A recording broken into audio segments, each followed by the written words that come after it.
खाना भत्ता लाम्पा पेसुराती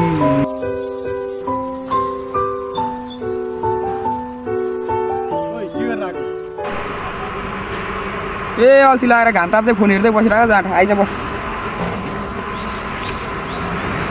अनि के छ तिमीहरू गइसक्यो काम सामसँग बिहे गर्नुपर्ने बिहे गरेर के पाइन्छ र जाँठा। धेर बिहे गरेपछि धेरै साथसफल पाइन्छ त काममा जान्छस् कमसेकम तेरो बुढीले कामबाट घरमा खाना त पकाइदिन्छ। गर्लफ्रेन्ड त छैन बिहे गर मात्र भनेर हुन्छ। ए जाँदा बनाउन पहिला बनाएपछि हुन्छ नबनाए हुन्छ र। तँलाई म एउटा कुरा सोधौँ त के कुरा हो भन्न।